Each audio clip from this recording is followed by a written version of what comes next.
I'd like to also, in the meanwhile, bring in Nabila Jamal to get you some of the technicalities of what you can expect as far as the landing of Vikram is concerned. Nabila, it's over to you. Right. Akshita, of course, the landing itself is the biggest challenge. A soft landing, 5 decades on, and we see countries still struggling. India, of course, with its Chandrayaan-3 mission, have already worked out the margin of error, and this time they are super confident that their landing will be on point. I'm going to take you through the Chandrayaan-3's landing process. If you really look at it, let me start with the lander that floats about 30 kilometers above moon. And what we know is that this lander then is controlled in such a manner where the speed is cut down and it will slowly descend towards the moon's surface. And as we know, the moon's gravity will also guide the lander, as opposed to what we saw with Lunar 25, Russia's space mission. It was guided by a speed rocket. In fact, the Chandrayaan-3 is guided by the moon and Earth's gravitational force. So that will be guiding Chandrayaan. Chandrayaan will then, as it goes closer to the moon, will have to twist from its horizontal position to a vertical position to land exactly at the spot that has been identified by Isro. And then, of course, the lander will hover about 7.5 kilometers above moon for a little while. And what we know is that the lander, which is guided, let me tell you, this is all guided by Isro and their teams there. Their sensors will be calibrated. The moon's surface will be checked. Only then will they decide to finally bring the lander down to on the surface of the moon itself. The lander then becomes vertical, like I mentioned, after hovering above the moon's surface for about 7.5 kilometers for a little while until they do their tests. The lander will come to a vertical position and slowly descend. The altitude decreases from 7 kilometers odd to 150 meters. It's got to be calibrated and the descent has got to be highly controlled, and the lander then eventually will touch down on the moon's surface. As we know, these are the challenges and difficulties that Chandrayaan-3 will have to face. And this is really what is called the 15 minutes of terror. The last final attempts or final stage of the landing is going to be the toughest one. And it seems like Isro has it under control. Akshita, you're there and you're witnessing it live.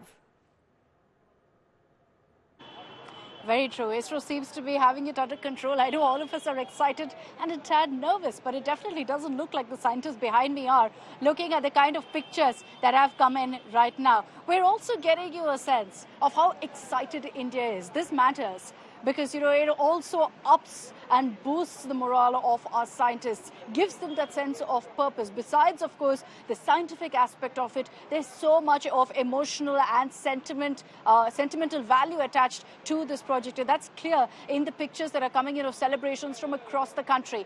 Kamaljit Sandhu is joining us live from Chandigarh with more on what's happening in her city. Kamaljit, good afternoon. It's over to you. A billion hopes, a billion prayers going in for Chandrayaan-3.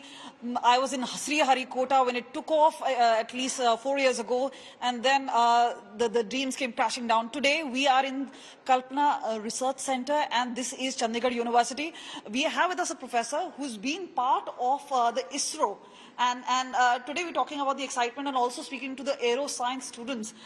Do tell us, what is the sort of excitement and what goes into making of such a big project? Yeah, ma'am, we are very much excited about this project. We are actually waiting for once the data will be received from our station, because we have our own ground control station. We want to know exactly what are the topography. What is really happening? We'll just show you a 360-degree view, because they are tracking down every single moment, and these screens will play out live when that exact landing really takes place. But yes, let's talk to the students out here. How excited are you, especially as an aerospace student? Ma'am, as an aerospace student, we are very excited. There will be a lot of data that we will be getting to study on, and we are very inspired by Isro, learning from failures, as they always say. What a brilliant line to say, and let me tell you, we asked, and this is what we're going to ask again, how many of you watched Chandrayaan-2 when it was close to landing? How much of, oh yes, the hands really going up, because these are science students. You are in Sriharikota, you've also interned with them. Do tell us about your experience. Ma'am, during my stint with the Isro Sriharikota, what I found very intriguing was that the way of their working on the various space programs as well as the launch vehicle systems, it tells us how meticulous we should be with our work. And also, ma'am, it tells us how management is there. How the management is there. Another student, do tell us, what are your hopes, especially when it comes to this particular project? 1 billion prayers already for this project. Of course, ma'am, the value of the project increases because at the last Chandrayaan-2 is a fail, so that we have to perform this time, and we are actually, the Chandrayaan-3 is constructed in such a way that every sensor is fail. Then itself it will land safely. It should land safely, that's what we're expecting. And see, all these links actually activated. There is also the Isro camera. We are looking at that. Let's talk to a woman out here. You know, we've seen posters of Kalpana Chawla, Dr. Sunita Williams.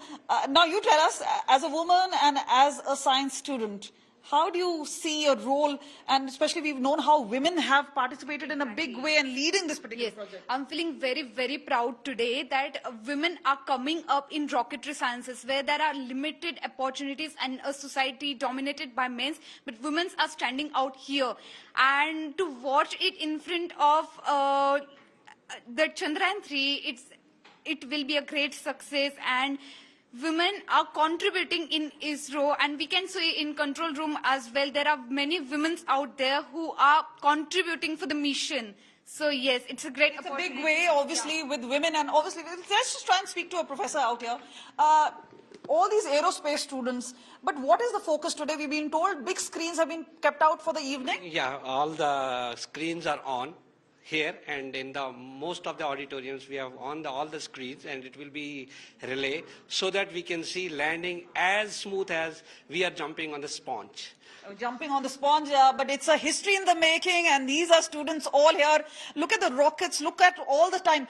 Do tell us, what is your personal idea about this particular, landing taking place? So basically, it's like last time we failed because we got deviated from a fine breakdown position.